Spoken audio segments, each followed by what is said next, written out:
ओम नमो भगवते वासुदेवाय। श्रद्धालु भक्तों, श्रीमद् भागवत महापुराण के दशम स्कंद के उत्तरार्ध के 69वां अध्याय के अंतर्गत देवर्षि नारद जी का भगवान के गृहचर्या देखना का प्रस्तुतिकरण करूंगा। इसके पहले 68वां अध्याय समाप्त हो चुका है। जहाँ तक आप कथा श्रवण कर चुके हैं उसके आगे का प्रस्तुतिकरण करता हूँ।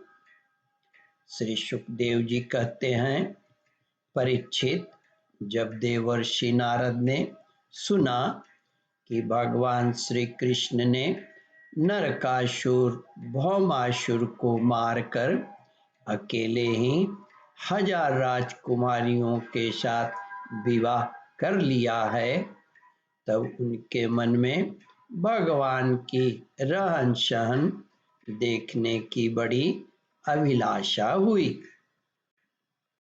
वे सोचने लगे, अहो, यह कितने आश्चर्य की बात है कि भगवान श्री कृष्ण ने एक ही शरीर से एक ही समय 16,000 महलों में अलग अलग 16,000 राजकुमारियों का पानी ग्रहण किया।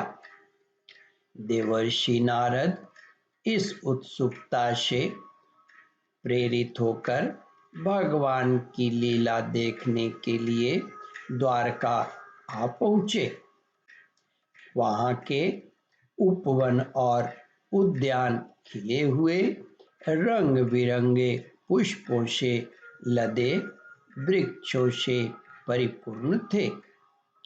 ऊपर तरह तरह के पक्षी चहक रहे थे और भौरे गुंजार कर रहे थे।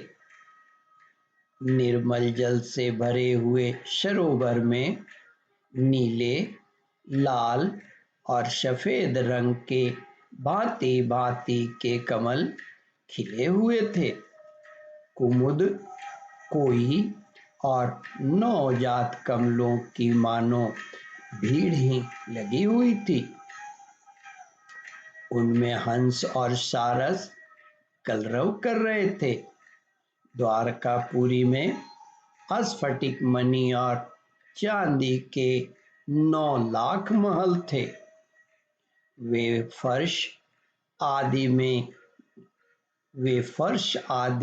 में जड़े हुए महामरकतमणि पन्ने की प्रभा से जगमगा रहे थे और उनमें सोने तथा हीरों की बहुत सी सामग्रियां शोभायमान थीं।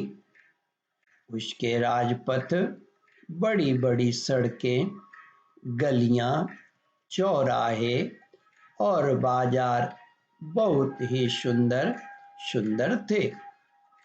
घुड़साल आदि पशुओं के रहने के स्थान, सभा भवन और देव मंदिरों के कारण उसका सौंदर्य और भी चमक उठा था।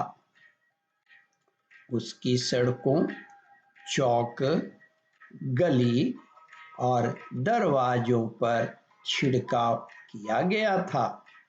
छोटी छोटी झंडियां और बड़े बड़े झंडे जहां तहां फहरा रहे थे, जिनके कारण रास्तों में धूप नहीं आ पाती थी।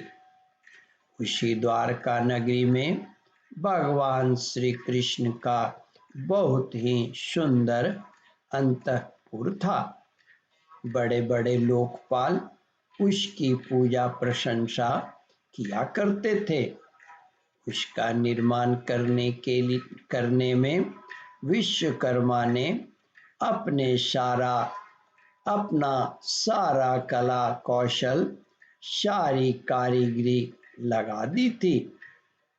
उस अंतःपुर रनिवास में भगवान की रानियों के 16,000 से अधिक महल शोभायमान थे। उनमें से एक बड़े भवन में देवर्षि नारद ने प्रवेश किया।